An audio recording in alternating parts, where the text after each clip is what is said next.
غصے میں آیا اور ابو جہل کے 2 بیٹوں کا نکاح حضور کی 2 بیٹیوں سے ہوا تھا، لیکن ابھی رخصتی نہیں ہوئی تھی، صرف نکاح ہوا تھا، رخصتی ہونا باقی تھا۔ تو جا کر اپنے بیٹوں سے کہنے لگا اور زور ڈالنے لگا کہ جاؤ محمد کی بیٹیوں کو طلاق دے دو، اور نعوذ باللہ ان کے چہرے پر تھوک کر کے آئے۔ یہ بات ہو گئی اور حضور کی گستاخی کرنے لگا، حضور کو برا بھلا کہنے لگا۔ ان کے بیٹے جوش میں آ گئے، عتبہ اور عتیبہ دونوں گئے، جا کر حضور کی بیٹیوں کو طلاق دے دیا۔ بیٹیوں کو طلاق ملنا اس کا درد باپ سمجھ سکتا ہے، جس کی بیٹی کو طلاق دیا جائے وہ آدمی سمجھ سکتا ہے کہ بیٹی کو طلاق دینا کتنی خطرناک چیز ہے۔ حضور کو اندر سے تکلیف ہوئی، حضور نے آنکھوں سے آنسو جاری ہو گئے، اور عتیبہ نامی جو بیٹا تھا اس نے تھوکا حضور کے اوپر، لیکن اللہ کا کہنا ایسا ہوا کہ حضور کے اوپر تھوک نہیں گرا، حضور کے بازو میں گر گیا تھوک۔ تو حضور پہلے سے ہی دل ٹوٹا ہوا تھا طلاق کی وجہ سے، تکلیف کی وجہ سے، رنج و غم کی وجہ سے، تو حضور کی زبان سے بددعا نکل گئی۔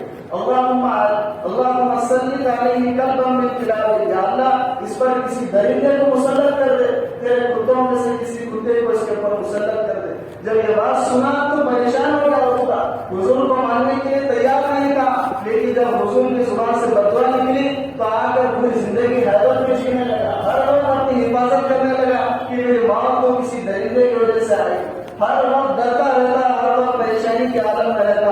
ایک مرتبہ شام کا سفر کیا اپنے باپ کے ساتھ، راستے میں پاؤ ڈالے، رات ہو گئی، خیمے ڈالے گئے اور پڑاؤ ڈالا، تو سارے لوگوں نے اپنا آرام کا ٹھکانا ڈھونڈ لیا۔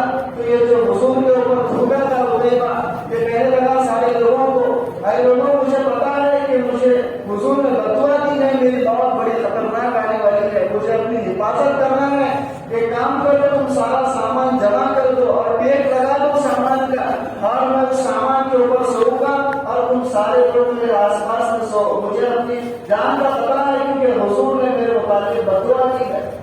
تو سارا سامان جمع کر کے ٹیک لگا کر کے سامان کے اوپر سویا اور سارے لوگوں کو ہم نے اطراف میں سلایا، اور اللہ کا کرنا ایسا ہوا کہ شیر آیا، شیر آ کر کے سارے لوگوں کے پیروں کو سونگنے لگا اور سب کی زبانوں کو سونگنے لگا، ایک ایک کے ہاتھوں کو سونگنے لگا، اور سونگنے جب پورے لوگوں کو سونگ لیا نیچے کے تو پیچھے کی طرف ہٹا اور چھلانگ مار کر کے عتیبہ کے اوپر کودا اور جا کر اس کی بھی زبان کو سونگا، ہاتھ پیر کو سونگا، سونگنے کے بعد ایک پنجے سے اس کے سینے کو پکڑا اور ایک پنجے سے اس کے سر کو پکڑ کر کے 2 ٹکڑے کر دیے۔ یہ حضور کی بددعا کا نتیجہ تھا کہ اس کی موت ایک درندے کی وجہ سے آئی، اور اللہ تعالیٰ نے برابر اسی کی موت لے شیر کو بھیجا۔ شیر کو بھی اتنی سمجھداری تھی کہ حضور کا گستاخ کون ہے، بالکل اسی طریقے سے شیر آیا اور جو واقعی حضور کا گستاخ تھا اس کو ہلاک کر کے چلا گیا۔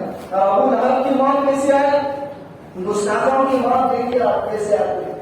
آج بھی اگر کوئی گستاخی کر رہا حضور کی تو ان کی موت بڑی بدترین آئے گی، آپ دیکھیے لوگ اللہ تعالیٰ ان کو دنیا کے لیے عبرت بنا دیں گے، چاہے وہ حیدرآباد کا راجا سنگھ ہو یا پھر نکل شرما ہو یا پھر نرسنگ آنند ہو یا پھر وسیم رضوی ہو، چاہے کوئی بھی حضور کی گستاخی کرے ان کی موت بڑی بدترین آئے گی۔ میں تو اللہ سے دعا کرتا ہوں کہ اللہ کو ایسی بدترین اور سخت ترین موت دے اور ایسی دردناک موت دے کہ قیامت تک کسی کی ہمت نہ ہو حضور کی شان کا گستاخی کرنے۔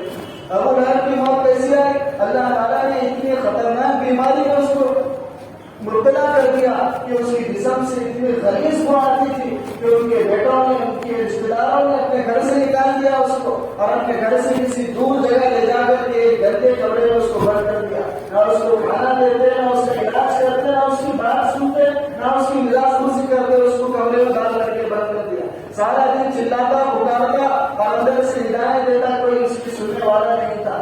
اور ایک دن بے چین ہو کر کے کمرے سے باہر نکلا اور چوک پر آیا، جیسے چوک ہوتے ہیں وہاں پر آیا، آنے کے بعد اس کی روح قبض ہو گئی، جان نکل گئی، اور اتنی غلیظ پور تھی کہ کوئی آدمی اس کے قریب جانے کے لیے تیار نہیں تھا۔ حضور کی گستاخوں کی موت سنی آپ، کوئی اس کے قریب جانے کے لیے تیار نہیں تھا، بیٹے تک اس کے قریب جا کر کے اس کی تدفین کرنے کے لیے تیار نہیں تھے۔ تو کوئی لوگ بڑے عمر کے لوگ ان کے بیٹوں کو کہنا دینے لگے کہ بھائی جاؤ تمہارا باپ تھا اس کی تدفین کرو، چاہے اچھا تھا برا تھا اس کی تدفین کا انتظام کرو۔ تو ان کے بیٹوں نے مزدوری دے کر چند لوگوں کو بلایا اور اس کی تدفین کرنے کا سوچا، اور پیسے دے کر کے مزدوروں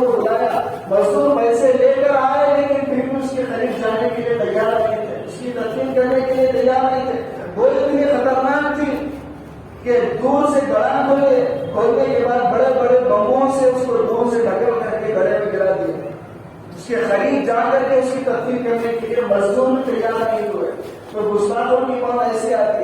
اس کی بیوی بھی ام جمیل جس کو قرآن میں کہا گیا کہ اس کی موت ایسے آئے گی کہ وہ لکڑیوں کو ناپ کر کے لا رہی ہوگی اور اس کے گلے میں لکڑی کا پھندا پڑ جائے گا اور اس حالت میں دم گھٹ کر کے اس کی موت ہوگی. بالکل اسی طریقے سے اس کی موت ہوئی.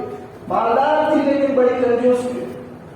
جنگل کو جاتی تھی, لکڑیاں لے کر کے آتی تھی, خود کام کرتی تھی اور کانٹے بھی لے کر آتی تھی. خاص طور سے حضور کے راستے میں کانٹے بھی جاتی تھی اور حضور کو تکلیف دینا اس کا مقصد ہوتا تھا. حضور کو تکلیف دیتی, مزاق اڑاتی, خوش ہوتی تھی. لیکن لکڑیوں کی گٹری باندھ کر کے سر پہ رکھ کر کے لا رہی تھی. ایسا ہوا اللہ کا کرنا کہ لکڑیاں پیچھے گر گئی اور جو رسی بندھی ہوئی تھی اس کے گلے میں آ پڑی اور اسی طریقے سے اس کی موت ہو گئی. تو اللہ تعالیٰ گستاخوں کو بہترین موت دیتے ہیں, بڑی سخت موت دیتے ہیں. اللہ تعالیٰ دنیا میں ان کو عبرت کا نشان بنا دیتے ہیں. تو میرے خیال اس کے بعد حضور دعوت دے کر سبا